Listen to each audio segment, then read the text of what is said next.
The iPhone 16 Pro Max boasts the largest display ever in an iPhone at 6.9 inches as well as the longest tested battery life of any iPhone yet. We also appreciate the camera upgrades and camera control button, but Apple Intelligence lacks that wow feature for now and the charging speed could use a boost. I have been a Pro Max user for years since the iPhone 11 Pro Max, but after testing the new iPhones, I'm actually torn about the iPhone 16 Pro Max. It has the largest display ever of any iPhone at 6.9 inches. Yes, the thinner bezels help keep the device somewhat compact, but it is still taller, wider and heavier than the iPhone 15 Pro Max, which I thought was the near perfect size and weight for a big screen phone. I have gone from feeling like I cheated the system to feeling slightly cheated. This might be an unpopular opinion, but I think the new Pro Max is a little too big, at least for my hands. It's more of a stretch now to do simple things like scrolling through web pages or TikTok, and once you put a case on your iPhone 16 Pro Max, it's like a mini tank. The good news is that the Pro Max is built to be more durable. In addition to having a titanium band, Apple claims that the improved ceramic shield display on this model is 50% tougher than the last generation.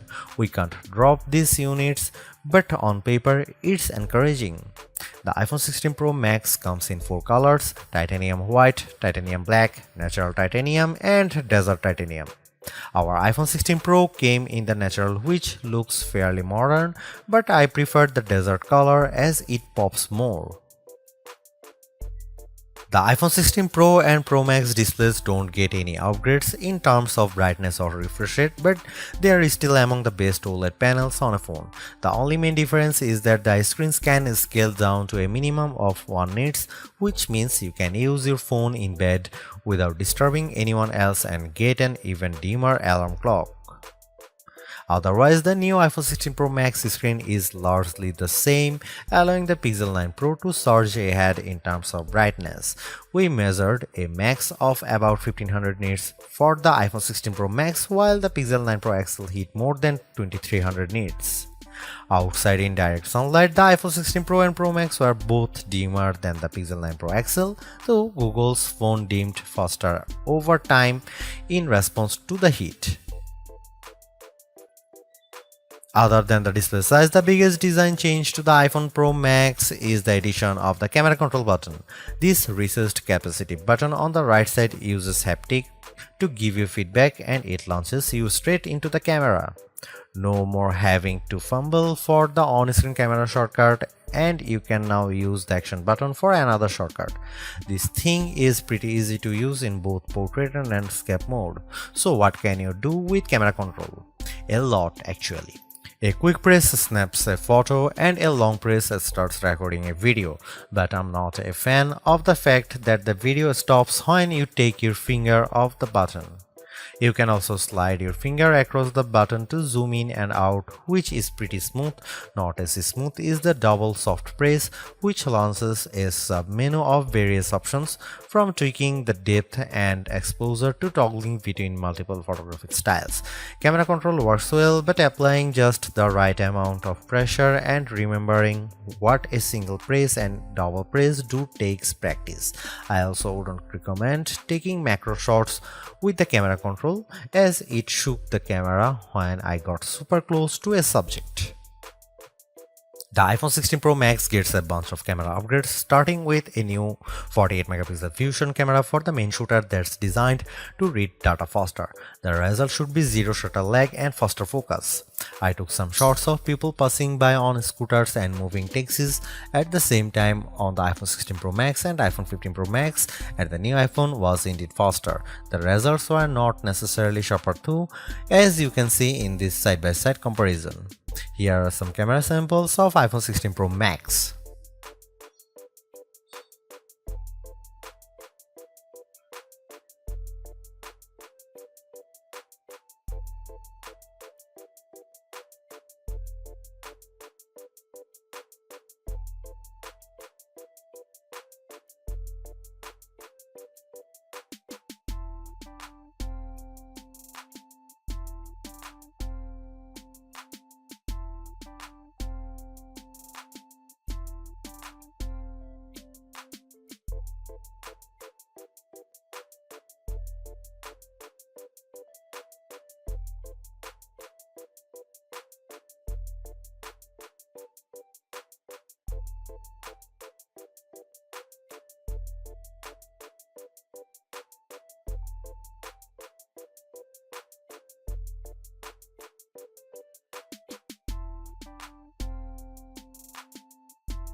The iPhone 16 Pro Max's video gets an upgrade with 4K video capture up to 120 frames per second, and there's some pretty neat things you can do with that footage.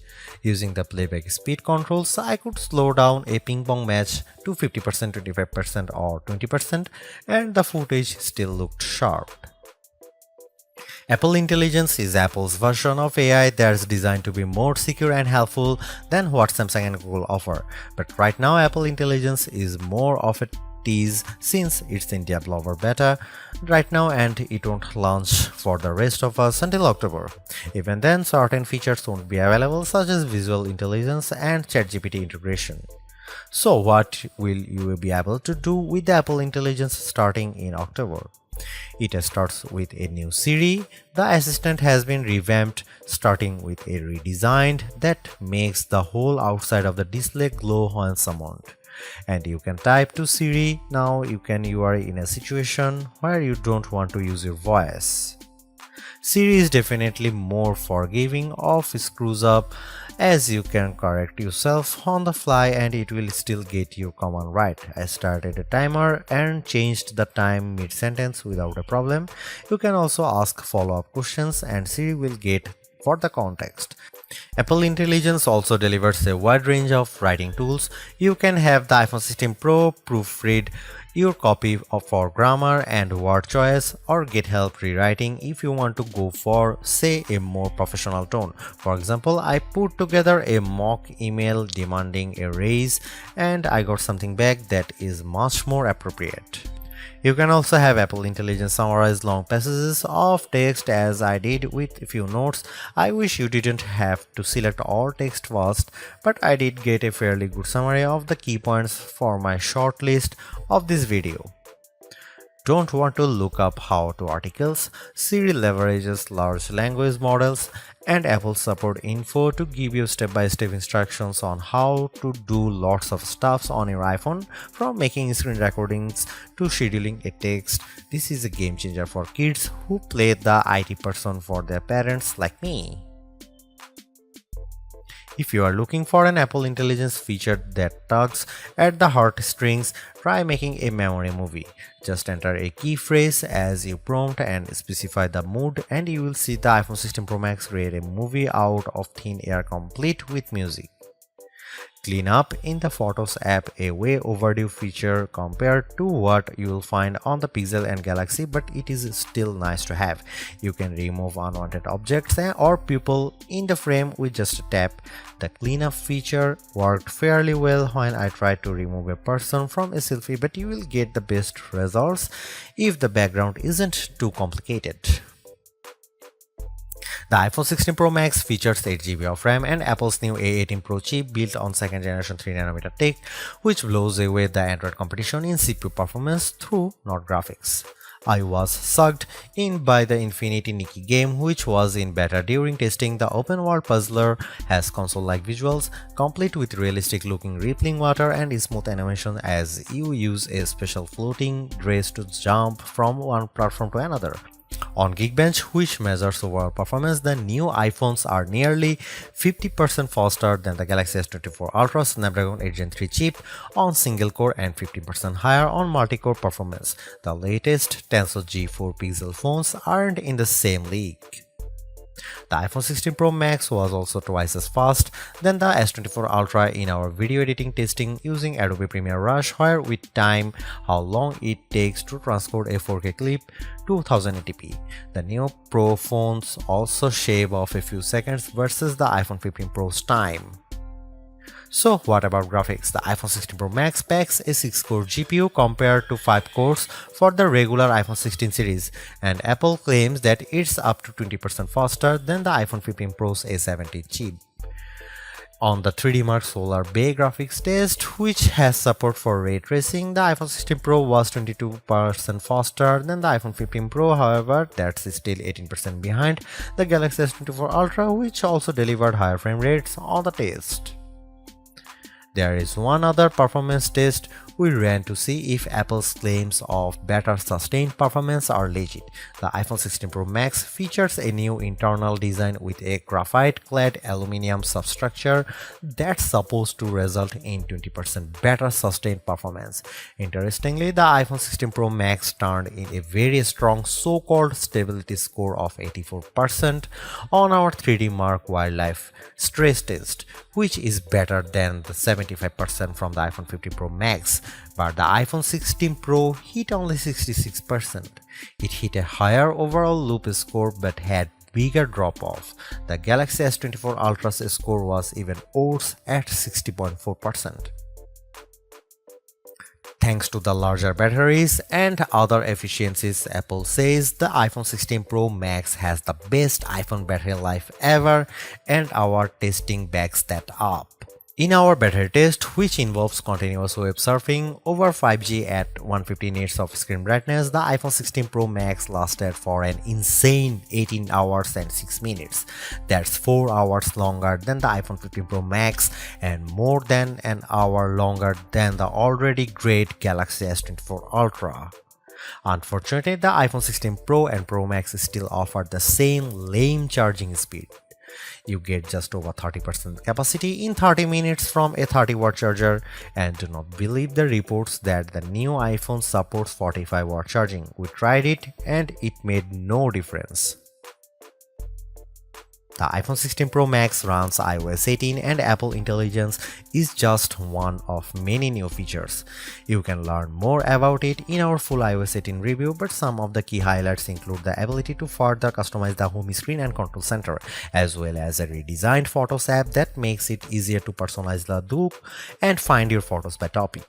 iOS 18 also includes messages upgrades such as adding effects to outgoing messages and tapback options, RCS support, and the ability to schedule messages for later. A dedicated passwords app and the ability to pay others with a tap to cash are among the other highlights. The iPhone 16 Pro Max is indeed an iterative upgrade, and maybe it wouldn't feel that way if Apple Intelligence was available today along with all the promised features. Instead, it's going to trickle out over time, so I would not to be in a rush to upgrade. Having said that, I think that iPhone 16 Pro Max is the best phone money can buy right now if you want the biggest screen and longest battery life. It lags in zoom versus the S24 Ultra, but you get more endurance, better camera quality, and plenty of creative features like photographic styles and audio mix. I actually preferred the AI capabilities of the Pixel 9 Pro XL series with its smarter Gemini Live voice assistant and other features like Add Me for photos and Pixel screenshots. But the Pixel's performance and battery life trail the iPhone 16 Pro Max. For me, the iPhone 16 Pro Max retains its title as the best phone, but it's not because of Apple Intelligence.